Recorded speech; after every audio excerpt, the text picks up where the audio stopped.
What's up, guys? I'm going to bring you this market update, and I hope to deliver a lot of value in a short period of time for you. I've been researching this all morning. After the Fed meeting today, there's a lot of great information that came out. So I took down some notes, so excuse me if I look down. I like to keep it as genuine as possible. I don't want to be reading off a script. I want to just be talking to you guys and telling you exactly where everything is at, really. So, couple things.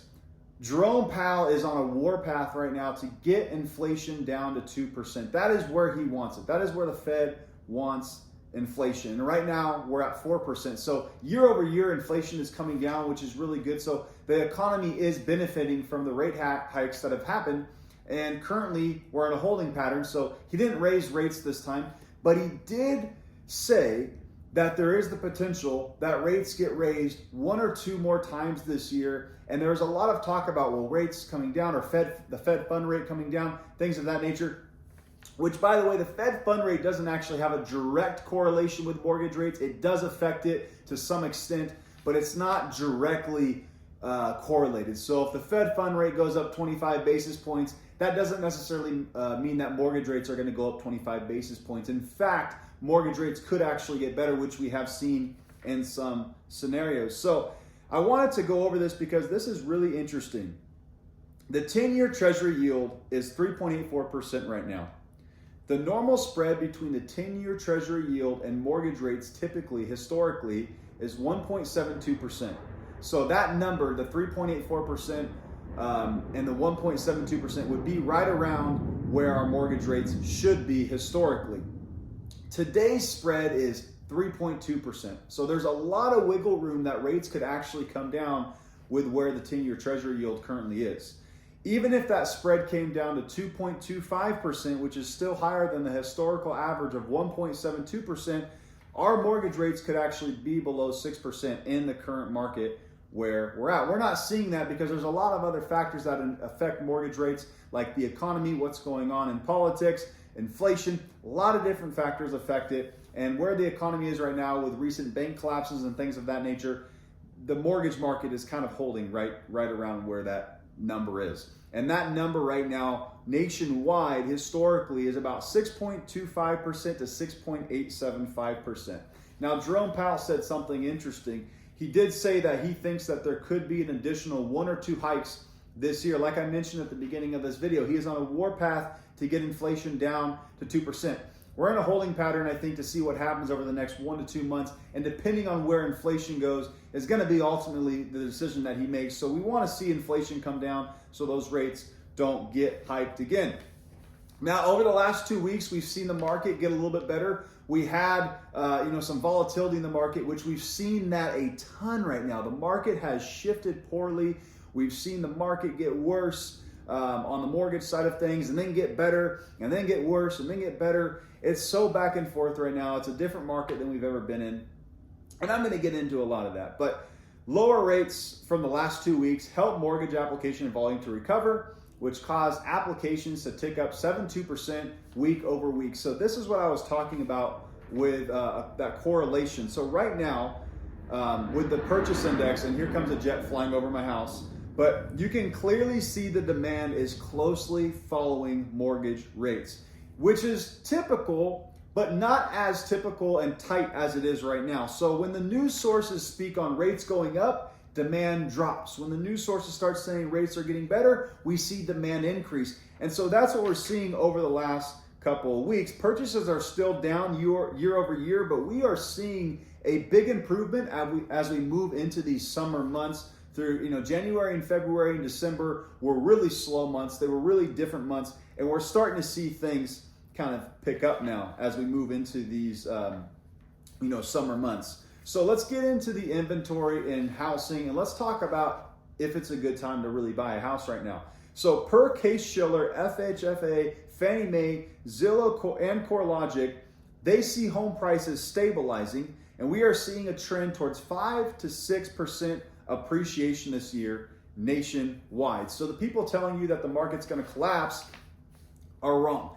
Now, let me tell you, because there is some truth to this. I get it. I get where they're coming from, because look, if we had no inventory right now with the level of demand that we have, how it's dropped, the market probably would have corrected quite a bit. But because there's no inventory out there, even though there's less demand, there's still multiple offers on many properties. I'm in Fresno, California, and in Fresno, California, there is a lot of offers on properties, and we have a very little amount of inventory. So here's the months inventory nationwide on average, 2.9 months on average. Okay, this is normal aside from the unicorn years. So I'm going to refer to the unicorn years as 20 and 21. People are trying to compare the 21 and 20 real estate market to what we're currently in right now, and you just cannot compare. Those were the biggest historical years in real estate that real estate has probably ever had. And people are trying to, talk about the foreclosures compared to this, but I'm going to show you some statistics here. So 2.9 months on average. This is normal aside from the unicorn years. In 2020, we were 4.0 months inventory, and in 2019, we were 4.2 months inventory. So what does that tell you right there? That tells you that we have less inventory than we did in 2019 and 2020, and I actually summed it up for you, but it goes back to 2018 and 2017, okay? We are still in a very hot market, and what I mean by hot is not necessarily this massive amount of purchase demand. There is a lot of people out there looking to purchase. What I'm talking about is there's not enough inventory, so a lot of people are competing for the same homes, and this is going to be a problem until the inventory picks up.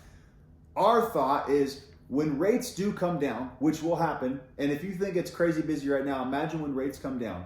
When rates do come down, hopefully the people that are sitting in these 3s and 4 or 3s and 2s, maybe 4% homes, are going to be more willing to move. If we get down into the 5s or even in the 4s, there's going to be more likelihood that somebody sitting in a 2 or 3% rate is going to be okay moving up, rather than going from a 2 or 3% to a 6 or 7%. Your buying power doesn't make any sense, and for a lot of homeowners right now, it makes no financial sense for them to move unless they're going through a life situation that's causing them to move. Now, another thing I want to point out is people are saying foreclosures are higher than 20 and 21, but lower. Okay, people are saying that foreclosures are higher than 2021. Here's the thing.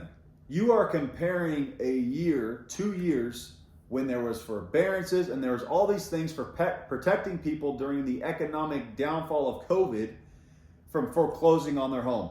So of course there's less foreclosures because everybody was filing. But when we look historically, or everybody was filing for those forbearance programs if they were having trouble making their payments and things of that nature, which bailed them out basically of foreclosing on their home.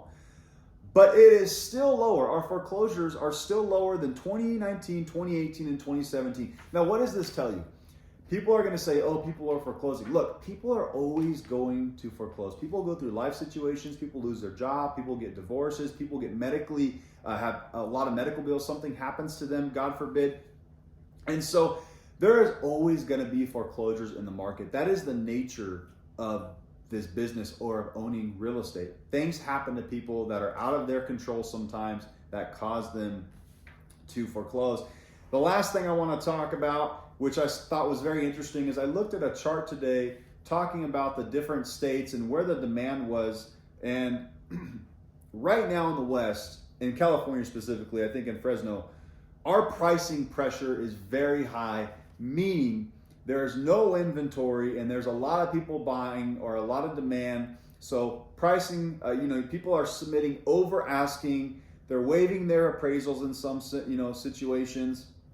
And they're not seeing that as much in these other places like Texas. It still has low inventory from what I've seen. If you're in Texas, you can, key in on this, but they are low inventory.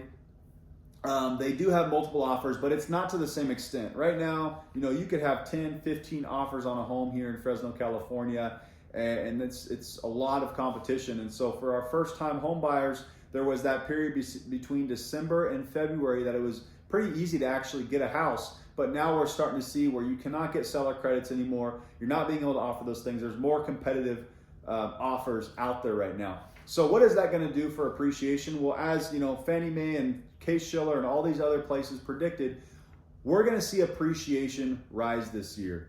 Guaranteed. With multiple offers on properties, you're going to see appreciation rise. Now, there is a spot where you might not see appreciation rise. You may not see it in the luxury spot. We are seeing in some of the luxury homes and some of the higher price points, we're seeing some of those prices come down a little bit. But if you're that $300, $400, $500, $600, even $700,000 buyer in Fresno, California, or California in general, you are likely going to be competing against multiple offers, and you're going to be over asking. You could be at asking, waiving contingencies. You're going to be competing, and you're going to have to submit strong offers in order to get your offers accepted. And what that does is causes appreciation in the market. So overall, guys, the market is still a great time to buy.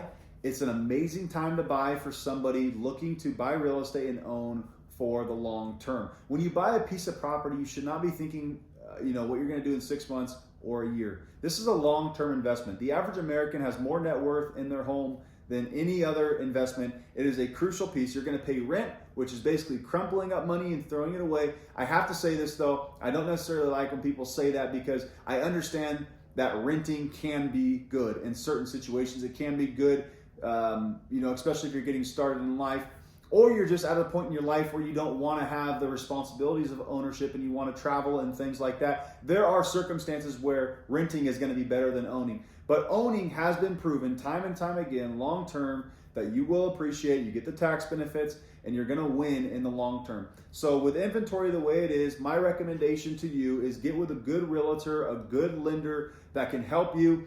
Work with us. We have our Vero promise that we're basically promising 15-day close. We get you pre-underwritten up front to help you stand out from the other offers, and so much more. Guys, I'm going to keep doing these market updates. If you like this market update, please let me know. If there's anything else that you want me to include in this market update, let me know. And hopefully this provided value for you. Please follow me, if this is on my YouTube channel, subscribe, and look forward to sending you the next one. Have a good day.